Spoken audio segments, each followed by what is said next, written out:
बोलिए भक्त वत्सल भगवान की जय। अब एक दिन की बात सुनो। भगवान ने मन में विचार किया कि मैं ब्रजमंडल में आया हूँ अपनी गायों का दुख दूर करने के लिए, अपने ग्वाल वाल सखाओं का दुख दूर करने के लिए। पर काली दह में एक बहुत बड़ा नाग रहता है, काली रहता है, जो कि ये पूरे दह को विषाक्त करके रखा है। कोई भी गाय धोखे से जाती है, जल पी लेती है, मूर्छित हो जाती है, मर जाती है।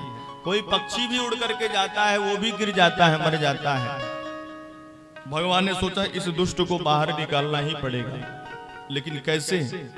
दाऊ भैया जब तक मेरे साथ रहेंगे इसको मैं कुछ कह नहीं सकता, क्योंकि दाऊ भैया भी शेषावतार और काली भी शेष नाग है, तो जात जात का पक्ष तो लेते ही है ना भाई। क्या करना चाहिए? तो भगवान ने सोचा ऐसी कोई योजना बने कि दाऊ भैया हमारे साथ एक दिन ना रहे। तो सभी सखाओं से कन्हैया ने कहा कि चलो आज तालवन चलते हैं। दाऊ भैया को भी लेकर के तालवन आए हैं। तालवन में एक सुंदर फलों का वृक्ष था और उस वृक्ष में एक धेनुकासुर नाम का दैत्य रहता था।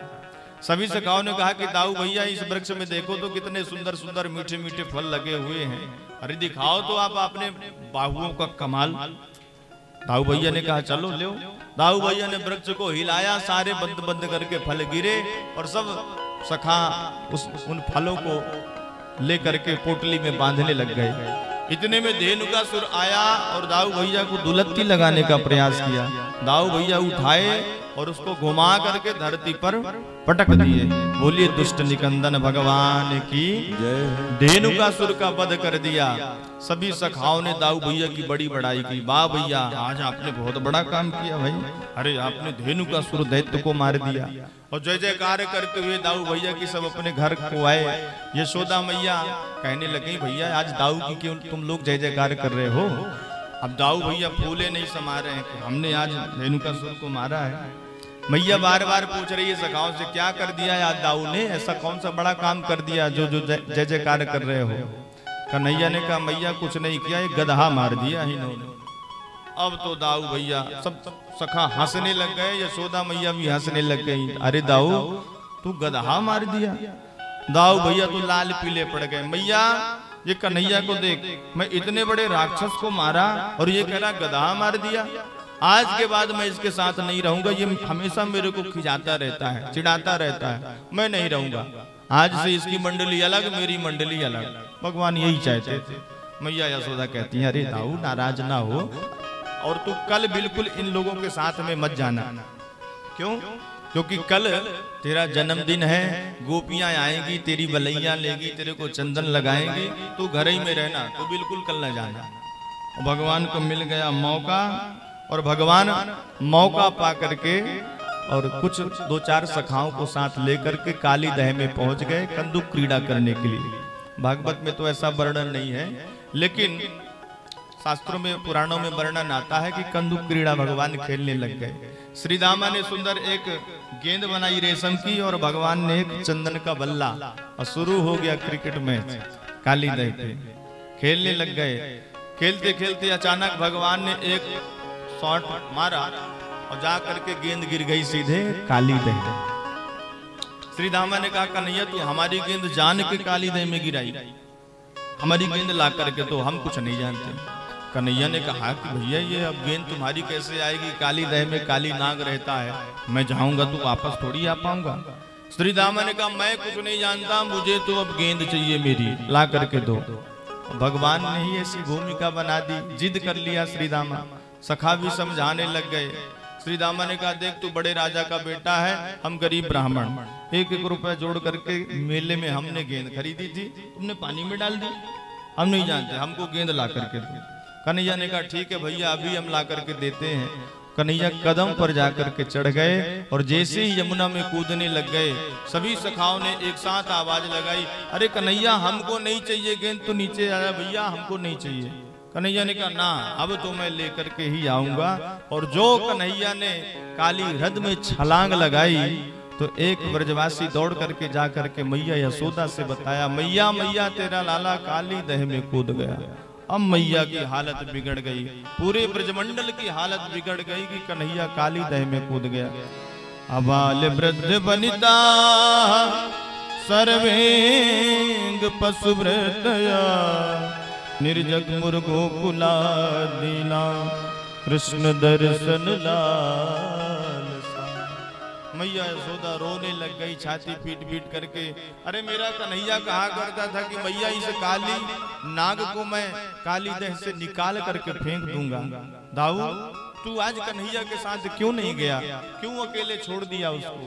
दाऊ समझाने का प्रयास करते, मैया हजारों शेषनाग तेरे लाला का कुछ बिगाड़ नहीं सकते, तू चिंता ना कर। गाय भी पछाड़ खा खा करके गिर रही है, काली देह में आकर के रो रही हैं। सब ब्रजवासी यशोदा मैया ग्वाल बाल मिलजुल करके काली हृद में आए हैं, रोते बिलखते। और कन्हैया काली हृद में जाकर के पहुंचे तो जो नाग पत्नियों ने भगवान के स्वरूप को देखा तो मोहित हो गई। इतना सुंदर बालक हमने आज तक कभी नहीं देखा। समझाने का प्रयास किया, देख बेटा तू यहाँ से चला जा, लगता है तू अनजान है, हमारे स्वामी को जानता नहीं है, वो अभी सो रहे हैं, उठेंगे तो तुमको छोड़ेंगे नहीं। भगवान ने कहा जगा दे अपने पति को, मैं तुम्हारे पति से ही मिलने आया हूँ। और जो आवाज काली ने हलचल सुनी, जल में हलचल हुई देखी तो 100 फणों को अपने फैला करके खड़ा हो गया। भगवान को देखा और एक बार काली भी भगवान को देख करके मोहित हो गया। और काली का मन हुआ कि इतना सुंदर बालक है, इसको मैं नहीं मारूंगा। लेकिन विचार किया अगर इसको छोड़ दिया तो जो मेरा भय लोगों के अंदर बैठा हुआ है वो हट जाएगा, इसलिए छोड़ने वाला नहीं। अपने 100 फणों को उठा करके भगवान को पकड़ करके जकड़ करके नाग पास में बांध लिया, जकड़ लिया।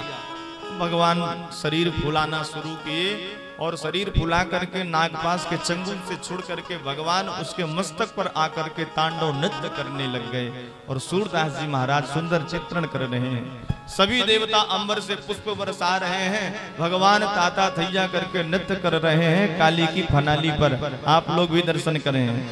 तांडव गति मुंडन पर नाचत गिरधारी, तांडव गति मुंडन पर नाचत गिरधारी, तांडव गति मुंडन पर नाचत गिरधारी, तांडव गति मुंडन पर नाचत गिरधारी, तांडव गति मुंडन पर नाचत गिरधारी, तांडव गति मुंडन पर नाचत गिरधारी। पम पम पम पग पटकत पम पम पम फनन पर बिम बिम बिम बिनति करत नाग वधुहारी, तांडव गति मुंडन पर नाचत गिरधारी,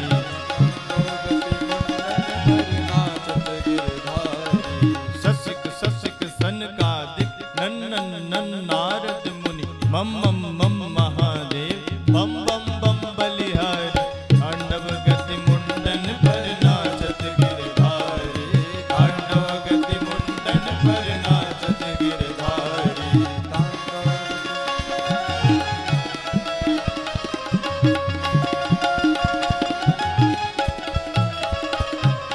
विविध विविध विद्याधर दम दम दम देव सख गंग गंग गंग गुनिगधर नाचत देतारी, तांडव गति मुंडन पर नाचत गिरधारी, तांडव गति मुंडन पर नाचत गिरधारी। सूरदास प्रभु की बाणी किंग किंग किन्हु न जान, चन चन चन चरण पर निर्भय भयहारी, तांडव गति मुंडन पर नाचत गिरधारी, तांडव गति मुंडन पर नाचत गिरधारी, नाचत गिरधारी, नाचत गिरधारी। भगवान काली की फनाली पर दादा भैया करके नृत्य कर रहे हैं और देवता सुंदर आनंद प्राप्त कर रहे हैं। नारद जी वीणा बजा रहे हैं, सुंदर भगवान नृत्य कर रहे हैं। और जो मैया यशोदा ने कन्हैया को काली की फनाली पर खड़े हुए देखा तो मैया ने कहा कन्हैया जल्दी से बाहर आ जा, काट लेगा तेरे को ये। कन्हैया मुस्कुरा करके बोले मैया ये कुछ नहीं कर पाएगा, मेरा चेला बन गया है।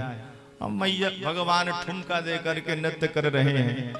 भगवान का कौशल देखिए जरा, पानी में खड़े हैं और काली की फनाली पर नृत्य कर रहे हैं। सर्प वैसे भी चिकना होता है, और भगवान सर्प के फनों पर नृत्य कर रहे हैं और जल में भी सर्प है, पैर पड़ते ही फिसल जाए। जैसे ही भगवान नृत्य करते हैं तो जो फन में भगवान पैर रखते हैं तो दूसरे फन से काली भगवान को डसने का प्रयास करता है, तो भगवान दूसरा चरण उसके फन में मार देते हैं, लहूलुहान हो गया उसका सर। और दूर से देखने में ऐसे लग रहा है जैसे भगवान के चरणों में गुलाब के पुष्प पड़े हों। और जो नाग पत्नियों ने ये कमाल देखा वो तो भयभीत हो गई, 2-4 ठुमका और लगेगा तो हमारे स्वामी का तो गोविंदाय नमो नमः हो जाएगा। दोनों हाथ जोड़ करके सामने खड़ी होकर के नाग पत्नियां भगवान की स्तुति कर रही हैं। क्या कह रही हैं? न्यायो हि दंडा कृत किल विशेषमी स्तवावतारा खल निग्रहाय रिपो सुताना मपितुल्य दृष्टे धत्से दमम फल मेवावसन धत्से दमम फल मेवानुसन। हे प्रभु, हमारे स्वामी बड़े उदंड हो गए थे, आपने बहुत अच्छा किया जो इनको दंड दिया। 21 श्लोकों पर नागपत्नियों ने बड़ी सुंदर भगवान की स्तुति की। भगवान इनकी स्तुति से प्रसन्न हो गए। प्रसन्न होकर के भगवान कहते, देवियों मांगो वरदान, क्या चाहिए, हम तुम्हारी स्तुति से प्रसन्न हैं। नागपत्नियां कहती है, प्रभु अब आप हमको क्या देंगे? न हमको स्वर्ग चाहिए, न नाग पृष्ठम न च सार्वभौमम न पारमेष्ठम न रसाधिपत्यम न योग सिद्धिर अपुनर्भवम वा वांछन्त यद पादरजः प्रपन्ना। ना हमें स्वर्ग चाहिए, ना ब्रह्मलोक चाहिए, न कोई योग सिद्धि चाहिए। प्रभु अगर आप देना ही चाहते हैं तो अपने चरणों की रज प्रदान कर दीजिए हमें। देखिए जरा इन नाग पत्नियों की चतुरता। भगवान कहाँ खड़े हैं? जल में। जल में खड़े हैं भगवान काली की फनाली पर, और नाग पत्नियां कहती हैं, अकल लगा करके, दिमाग लगा करके कहती हैं नाग पत्नियां कि प्रभु आप हमें अपने चरणों की रज प्रदान कर दीजिए। अब चरणों की रज कब मिलेगी भाई? जब पानी में कोई होगा, स्नान कर रहा होगा, उससे कहो कि हमको चरणों की रज दो, तो जब वो बाहर निकल के आएगा, चरण को धरती पर रखेगा, तब ना उसके चरण के रज मिलेंगे।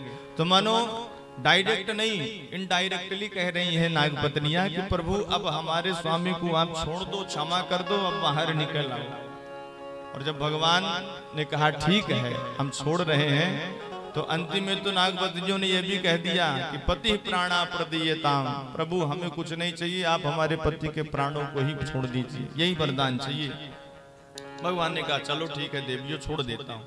और जैसे ही भगवान अपने पैर को निकालना चाहा तो दूसरे फण से काली फिर से भगवान को डसने का प्रयास किया। भगवान ने कहा देखो देवियों, तुम लोग गिड़गिड़ा रही हो, मेरे से विनती कर रही हो, छोड़ दो पति को, और इसकी अकड़ अभी भी नहीं जा रही है। नागपत्नियों ने कहा भैया हाथ जोड़ के क्षमा याचना करो, बड़ी मुश्किल से राजीनामा हुआ है, और फिर से 2-4 ठुमका मारना शुरू करेंगे तो इस बार बचोगे नहीं, इसलिए झुक जाओ। काली ने कहा मैं क्यों झुकूं, मेरी गलती क्या है? ठीक है मैं अपराधी हूं, पर अपराधी की भी तो एक बार बात सुनी जाती है। भगवान ने कहा क्या सुनाना चाहते हो, सुनाओ। काली कहता है प्रभु अब एक बात ये बताइए मुझे, इस संसार को बनाता कौन है? भगवान ने कहा हम बनाते हैं। 84 लाख योनि कौन बनाता है? भगवान ने कहा हम बनाते हैं। सर्प योनि कौन बनाता है? भगवान ने कहा हम बनाते हैं। सर्पों को ये क्रोधी स्वभाव कौन देता है? भगवान ने कहा हम ही करते हैं भाई। विष कौन देता है? भगवान ने कहा हम ही करते हैं। तो काली दोनों हाथ जोड़ करके गाने लगा, तन मन धन सब अर्पण सब कुछ है तेरा, स्वामी सब कुछ है तेरा, तेरा तुझको अर्पण, प्रभु जी को प्रभु को समर्पण, क्या लागे मेरा। ओम जगदीश हे जगदीश्वर, जब सब कुछ आप ही करते हैं तो आपका ही दिया हुआ हम आपको लौटा रहे हैं, तो आप हमको मार क्यों रहे हैं? अरे हमारे मुख में विष की जगह अमृत दिए होते तो हम भी तोता मैना की तरह घर घर में पाले जाते, पर अभी हमको लोग देखते हैं तो हमारा मुंह कुचल करके फेंक देते हैं। आपने ही हमको ऐसा स्वभाव दिया है और आपकी दी हुई वस्तु हम आपको लौटा रहे हैं, तो अब आप हमको मार रहे हैं। एक मिनट के लिए तो भगवान भी कुछ बोल नहीं पाए, क्योंकि कुछ भक्त भगवान के ऐसे हुए हैं कि भगवान को ही बातों में फंसा लिए। बलि की कथा कल हम लोग सुन रहे थे ना, भगवान बलि को छलने के लिए गए थे पर भगवान खुद छल गए। बाली को भगवान ने मारा था बाण, बाली ने भी भगवान को बातों में फंसा लिया था। आज काली भी भगवान से सवाल जवाब कर रहा है, तो भगवान मुस्कुरा करके बोले भैया बात तो तेरी बिल्कुल ठीक है, लेकिन ये बता हमने सर्प योनि बनाई है, तुमको विष दिया है, क्रोधी स्वभाव बनाया है, तो तुम्हारे रहने के लिए हमने स्थान भी तो अलग से बनाया है, रमणक द्वीप बनाया ना, जाओ वहीं पर रहो और जितना विष फैलाना है फैलाओ, हमसे मतलब नहीं है। अरे तुमने अलग देश भी ले लिया और हमारे देश में भी घुस करके बैठे हो भाई, ये कौन सी बात है? और ठीक है रहो, कोई हमको आपत्ति नहीं है, पर अच्छे से रहो, भाईचारे के साथ रहो, पर तुम तो भाई को ही चारा बना करके गप कर जाते हो। इसने कहा महाराज मैं अपने स्वभाव को नहीं बदल सकता, स्वभावो दुष्टजो नाथ लोकानां यदि सद्ग्रह। हम अपना स्वभाव नहीं बदल सकते महाराज, क्योंकि जब हम लोग अल्पसंख्यक रहते हैं ना तो बिल में घुस करके रहते हैं, और जब बाहुल्य हम बड़े हो जाते हैं, हमारा परिवार बड़ा हो जाता है, तो फिर हम निकल करके एक दूसरे को ही खाने लग जाते हैं।